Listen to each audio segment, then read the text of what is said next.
Bonjour tout le monde et bienvenue dans ma petite cuisine. Alors aujourd'hui je vous présente des palmiers. Alors dans un premier temps nous allons faire ce qu'on appelle une détrempe et nous allons utiliser différents ingrédients.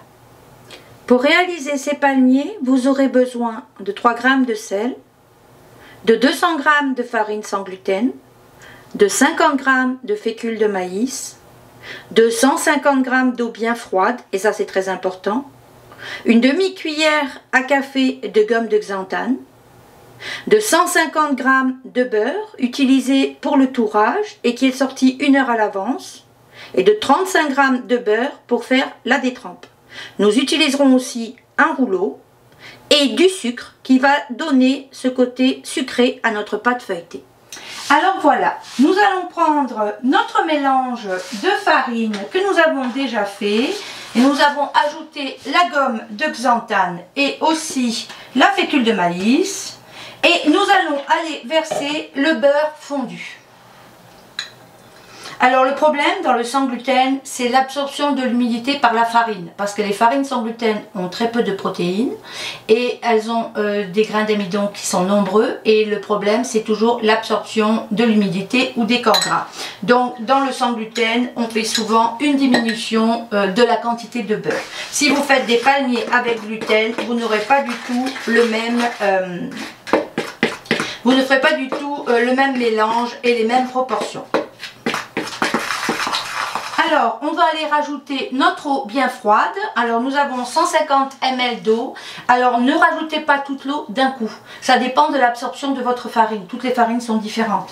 Donc, vraiment, l'idée, c'est d'aller l'ajouter au fur et à mesure et de faire une boule. Même si vous n'avez pas assez d'eau, vous pouvez aller en rajouter un peu plus. N'oubliez pas d'utiliser une eau bien froide.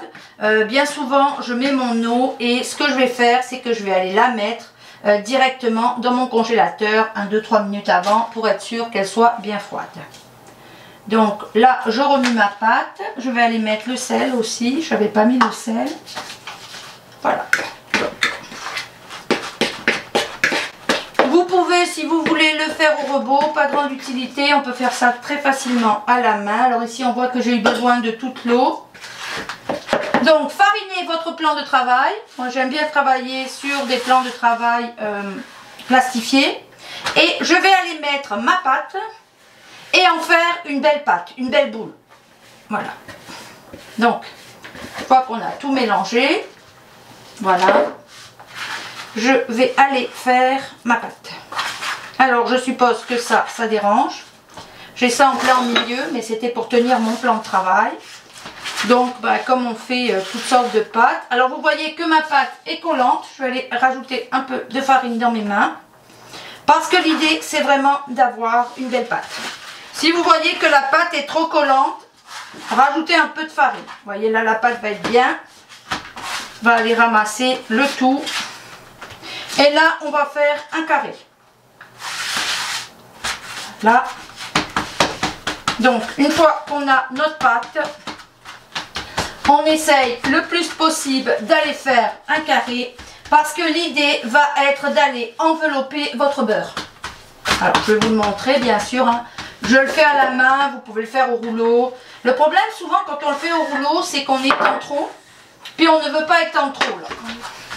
On ne fait pas un pâton de feuilletage, on est juste en train de préparer notre carré. Voilà. Par la suite, on va aller prendre le beurre. Alors comme vous voyez, j'ai mesuré le beurre. Et ici, je vais aller prendre le papier du beurre et je vais aller mettre mon beurre. Alors vous voyez, j'ai coupé mon beurre comme ça pour avoir exactement le poids. Je ne veux pas avoir plein de morceaux. Voilà. Là, on va aller prendre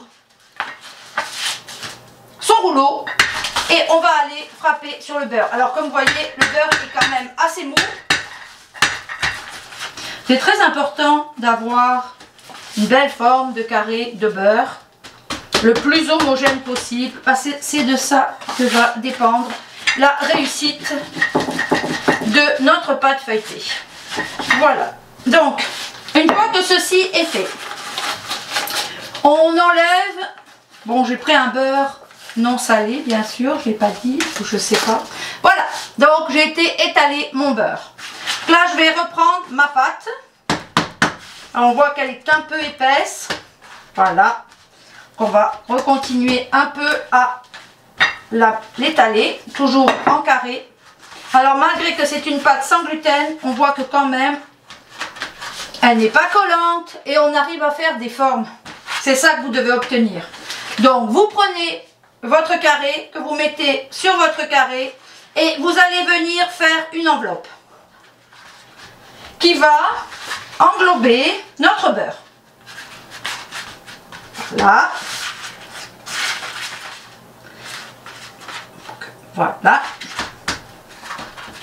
Alors là, on voit que j'ai pas assez étendu ma pâte, mais c'est pas grave, on va se rattraper. Voilà. Alors on ne veut plus boire de beurre. Voilà.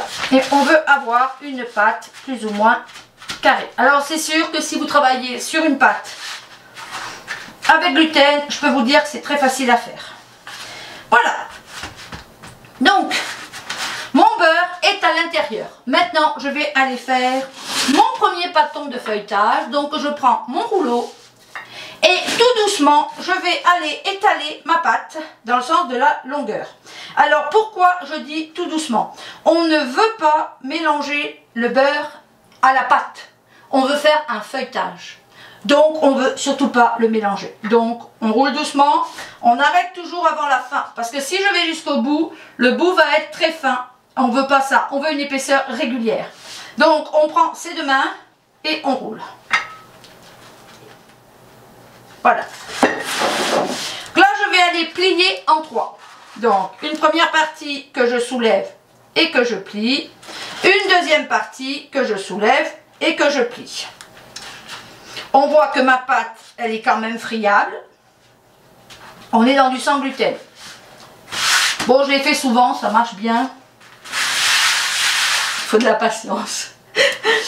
On reprend sa pâte avec toujours l'ouverture sur votre droite. Donc, on tourne toujours la pâte pour avoir une ouverture sur la droite. Et là, on va aller faire ce qu'on appelle un pâton avec un pliage en portefeuille. C'est-à-dire qu'au lieu de plier en 3, on va plier en 4. Alors le secret de la pâte feuilletée, c'est le temps. On va dire qu'il y a beaucoup de recettes où je dis ça, mais c'est vrai. Donc on étale notre pâte pour pouvoir la plier en 4. Voilà. Donc là, on va aller faire un pliage en 4. Donc vous voyez ma pâte, j'arrive à la prendre. Donc on va plier un côté, on va plier l'autre côté et on va rabattre. Et j'ai toujours mon ouverture sur la droite. Voilà. Alors maintenant, on a 2 heures devant nous. Ça vous laisse du temps. Alors, on aurait pu rajouter de la farine à chaque étape. Pour l'instant, ma pâte se portait bien, donc j'en ai pas rajouté. J'aurais peut-être dû. Alors, si votre pâte, vous voyez que vous avez des problèmes, à chaque fois que vous tournez, vous rajoutez un peu de farine dessus et un peu de farine dessous. Bon, ma pâte se porte bien, donc j'en ai pas rajouté. Ici, on va aller envelopper sa pâte. Alors moi, je la mets toujours dans un saran wrap. Et je vais aller la mettre au frigo pour 1h30, 2 heures. Voilà. Voilà. Dans 1 heure ou 2 heures, nous ferons exactement la même opération et cela 3 fois. De retour dans 2 heures.